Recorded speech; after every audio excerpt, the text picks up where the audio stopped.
Hello guys, I'm Mona. Let me tell you about my story. I started as a simple housewife after marrying my husband Ian. We met through a dating site and instantly fell in love. I was in a really dark place when we first met. I had just lost my mother in a bad accident and was taking care of my severely injured father while working a small job. Ian came into my life and showered me with care and affection. I thought it was all real. My dad, too, loved him like his own son. None of us knew back then that Ian would turn out to be a horrible man. The incident that I'll talk about happened much after my father passed away. Ian and I had already gotten married by then. Ian was working a decent job but also trying to establish his own business. His father, Jeremy, also had a business, but Ian never wanted to be a part of it. It was Ian's dream to have $1 million business that he would completely build from scratch. My father actually helped him out with a lot of money so that he could start his own company. Actually, you can say that my inheritance was cut in half because of the money my father gave him. He had really loved Ian and thought that he would make me happy. But fate had other plans. I quit my job and stayed at home after our marriage. It was actually Ian who insisted on me leaving my job. He said, "Your father is getting sicker, Mona. You need to be around him more." "I don't know how I'll handle everything, Ian. I have to go to work, take care of our home, and take care of my father as well. It's honestly draining me." "Why don't you just quit your job? I can support us." "Really? You would do that? Won't that be a problem?" "No, Mona, it won't be a problem. My father-in-law is helping me build my own business. The least I can do is to make sure he gets to spend as much time with you as possible." Back then, Ian's sweet gesture had warmed my heart. We had multiple discussions and in the end agreed that it would be okay if I left my job. It's allowed me to have more time with my father and I'm still grateful for that. But I had failed to realize that Ian wasn't the man I thought he was. He changed into a different man after my father died. He started to yell at me for small things and didn't even show affection anymore. I was already drowning in sorrow and he was of no help. Back then, I thought that all the stress was from Ian trying to establish his business. He was quite close to launching it after my father died, so I blamed it all on work pressure. Instead of relying on him for comfort, I decided to do something nice for him. On the day of his office inauguration, I decided to throw him a party. He didn't want me at the office inauguration, so I decided to just have a surprise party at home to show him how proud I was of him for working so hard. Guys, I had meticulously planned this party and did my level best to surprise my husband. He was busy preparing to launch this business and I wanted to reward him for that. I had noticed that he had become a little distant from me, but I chalked it up to him being busy with the business, so I ignored that red flag and happily went on to make a huge arrangement for a surprise party. I invited all our close friends and family members. I personally went to several vendors to get the best supplies for everyone. I put in a lot of effort and wanted to do something special for my husband. I sometimes wish I wouldn't have wasted my time like that. I did manage to arrange a grand party, but I never expected to be turned into a fool on that very day. On the day of the party and office inauguration, I told my husband that he needed to come home soon. He was very irritated and didn't even want to talk to me. I did my job and worked around the house quietly while he got ready to go to work. When he was almost done with breakfast, I said, "Honey, you need to come home early today. Please come home as soon as the office inauguration is done." "I don't have lots of free time to come home early, Mona. I have things to do and a business to run." "I know that, Ian. You're working very hard, and I can see that. You know I won't ask you for anything unreasonable. Well, you're being unreasonable right now. I am a busy man, so you can't just expect me to come home whenever you demand. It's just one day, Ian. Can't you do this for me? It's inauguration day anyway, so you won't have a lot of work. You are asking me to sacrifice my work to come home early for you? Have you ever stopped to think about what puts food on your plate? No. Why would you care? You are just a housewife. I guess it's wrong for me to expect you to care when all you can do is make demands. I'm not demanding anything, Ian. It's a simple request. I never ask you to sacrifice work for me. It's something important. That's why I'm asking you to come home early. Fine, I will come early. Now, can you please shut up and let me have my breakfast in peace? You don't have anything to do, but I will be slaving my butt off at work. At least let me eat in some silence. Ian seemed even more irritated than before when I started to talk. His tone was extremely bad, and his mood wasn't all that great either. The way he spoke to me and dismissed me really hurt my feelings. He even gave me a little lecture about how I don't know what he goes through because I was a housewife. It was demeaning, but I let it go. I had a habit of letting things go because I was in love with my husband. I didn't want to lose him, so I kept my head down and did whatever he wanted me to do. I'm sure any woman in my shoes would have been extremely offended and even started a fight with their husband that morning. Now that I think back on it, I definitely should have fought with him. At least that way, I wouldn't have been a complete doormat to him. But what I did that morning was shut my mouth and let my husband have his breakfast in peace. I did exactly what he wanted. He was already in a bad mood, and I didn't want to make him any angrier. Ian ate in silence and left in silence as well. I didn't bother him anymore. To be honest, I did feel very hurt at the way Ian spoke to me. I knew very well that he was being snarky and said some really disrespectful things to me, but I pushed everything to the back of my mind. There was a party that needed to be hosted, and I couldn't afford to be distracted that day, so I ignored my own feelings and concentrated on the party instead. I had planned to speak to Ian privately a day after the party to address some issues that had arisen in our relationship. I stupidly thought that he would understand and try to be more mindful. And with that false hope in mind, I put on a happy face and made the final arrangements. The party started at the house even before Ian had arrived.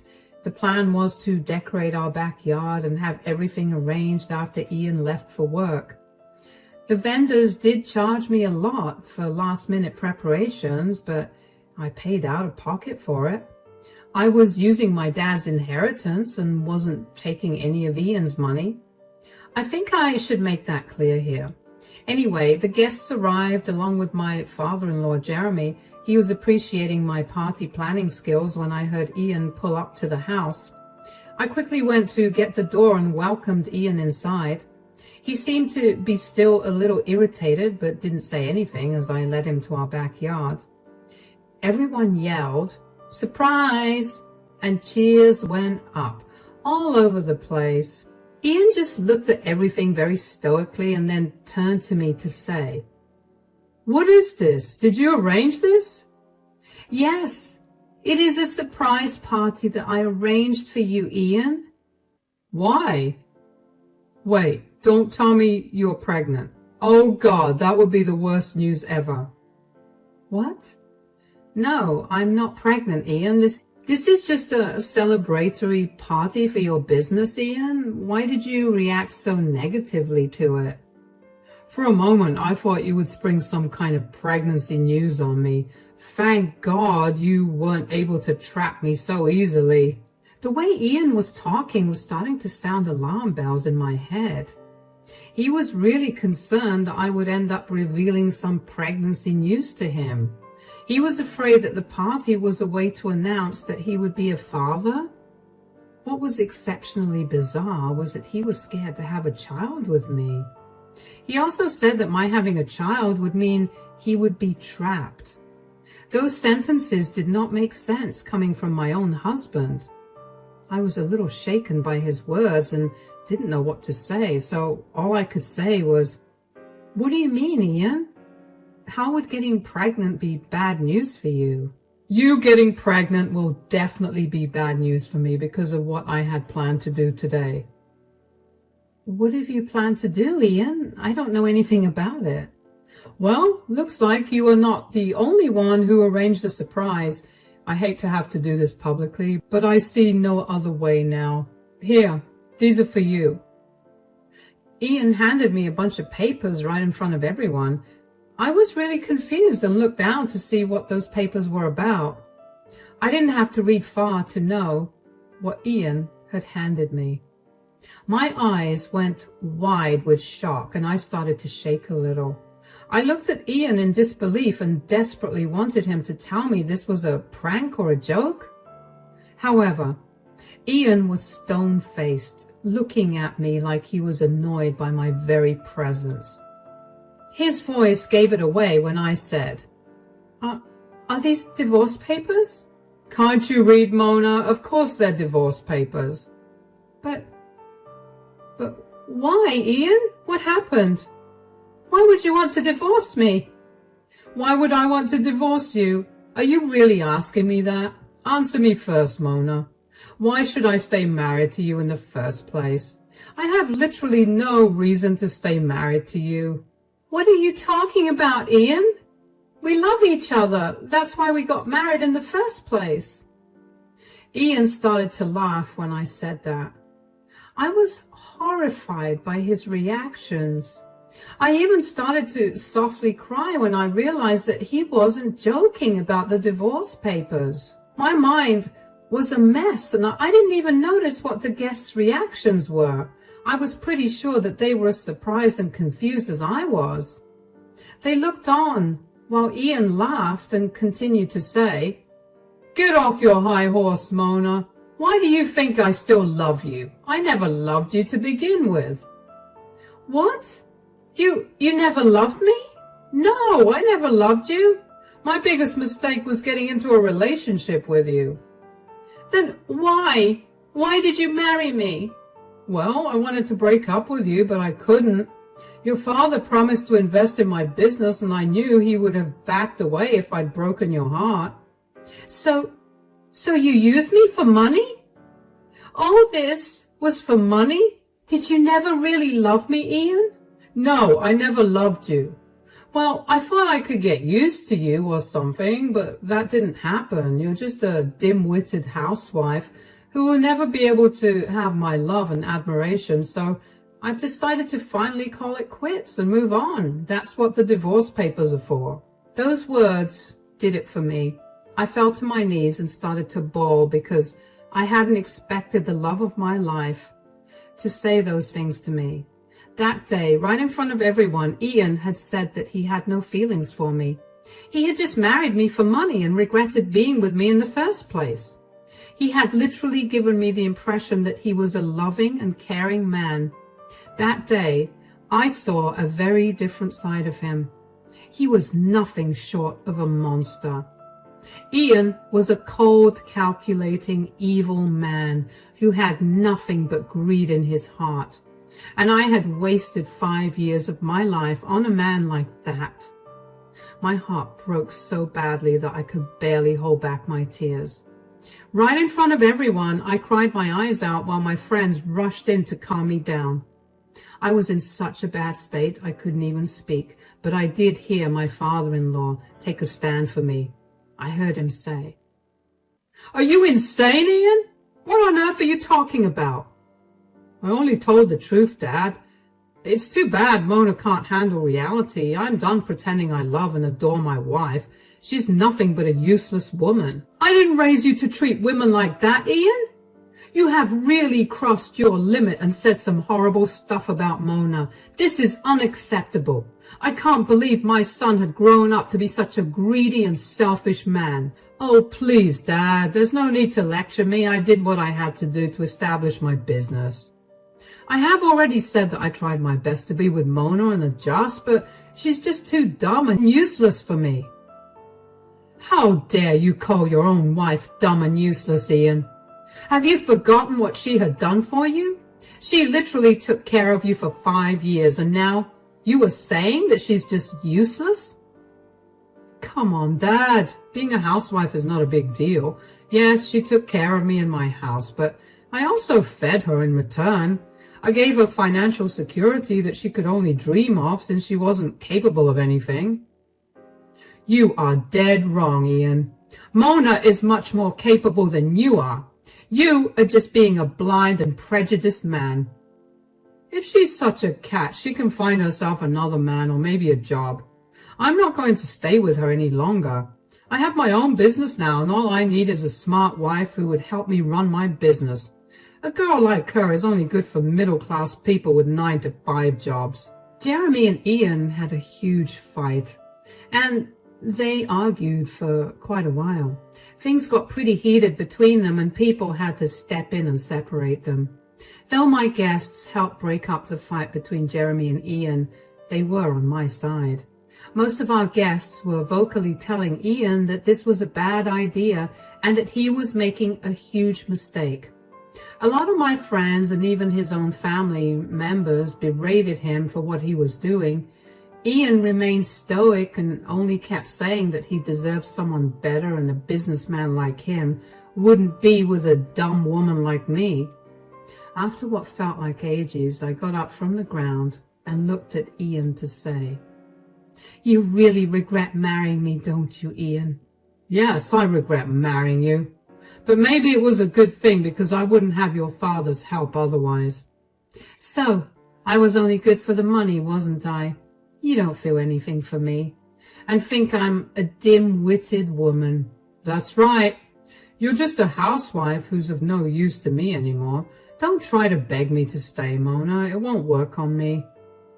"Very well then, Ian. If that's what you think, I won't beg you to stay. You want a divorce, right? Fine. I'll give it to you. As long as your terms are fair, I won't fight the divorce." Ian seemed satisfied with my answer and said that he expected me to hire a lawyer and set up a meeting, saying that he simply retreated to the house and didn't even look back.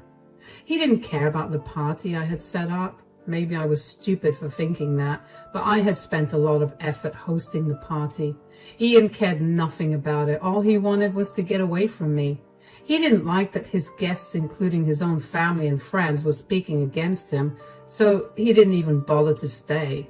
After he whirled around and left, I started to cry again. People came to my side and comforted me as long as they could. I requested them to have dinner before they left because I didn't want the food to go to waste. We actually sat down for dinner where everyone advocated for me and told me how they thought Ian was being a horrible man. Some of them even offered to talk to Ian and drill some sense into him. I politely declined. The dinner went on and Ian didn't even bother to show up. After everyone left, I simply went to the guest room to sleep. In the next few days, I moved out of the house and into a friend's place. The house was in Ian's name, and he had inherited it from his grandfather before our marriage, so I had no claim to the place. I had to leave anyway, so I left as soon as I could. I didn't want to be around him anymore. He mostly ignored me, but every time I looked at him, I was reminded of his betrayal and his nasty attitude. So when my friend offered me her place until I got a job, I immediately took the chance and left. After I moved out, Jeremy wanted to speak to me one day. We met in the local cafe and talked. Jeremy said, "I'm sorry for what my son has done, Mona. I can't believe I raised a horrible man like that. I don't even know where I went wrong." "It's okay, Jeremy. There's no use blaming yourself. It's not your fault. This is all on Ian." "You're right, Mona. You know, when he introduced you to me and my wife, we were thrilled to know you. We knew you would make our son very happy." "Well, it looks like I failed to do that, Jeremy. I let down both of you." "Don't be ridiculous, Mona. My wife would be turning in her grave if she saw how badly Ian treated you. You actually did a good job. Without your help and support, he wouldn't have been able to start his stupid business. Your contribution to his life is something he just can't appreciate. It's his loss, actually. I have accepted that my contribution means nothing to him, Jeremy. In his eyes, I'll always be a useless housewife. At that point, I had tears in my eyes again. I don't know why I cried for a nasty man like Ian. Maybe I was just crying for my own hurt self. You might think that I don't have any self-esteem, but that's not true. I knew I had been disrespected. Those tears were for my innocent self, who thought she could have a happy life with Ian. Seeing tears in my eyes again, Jeremy's face softened and he said, "Do you want me to speak to Ian again, Mona? I can do that, you know. Maybe I'll call some of his friends and family and make him see that he's wrong." "No, Jeremy, I really appreciate your help, but I don't want that. I can't forget what he said to me. Jeremy, I think it's better for me to move on." "So, you're dead set on a divorce?" "Yes. This is the only way. I don't want to be shackled to a man who doesn't want me. I will figure out something for myself." "Well, I can help you with that, but you have to promise you won't deny help." "Do you really want to help me, Jeremy? What will you do?" "I've been doing some thinking, and I want you to come work for me." I was a little taken aback by what my father-in-law said. If I had heard him correctly, he was telling me that he would like me to come and work for him.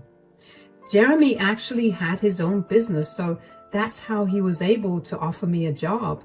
But it was still absurd to me. I said, "You are offering me a job? But why?" "Because I see potential in you, Mona." "I still don't understand why, Jeremy. I'm just a housewife with very little experience in any field of work. Why would you want to hire me?" "As I said, Mona, I see a lot of potential in you. I know that you dropped out of college after your mom's death because you had a hard time coping with your grief." How did you know?" "Your father and I had become good friends, you know. He used to share everything with me. He really wanted you to go back to college and explore your skills. I think you should do that now. And I will help you too." Jeremy explained his plan to me in detail about how I could be able to get my life back together. I was a little surprised that he knew about me going to college. I usually don't tell people that because I was ashamed of dropping out when my mental health got bad.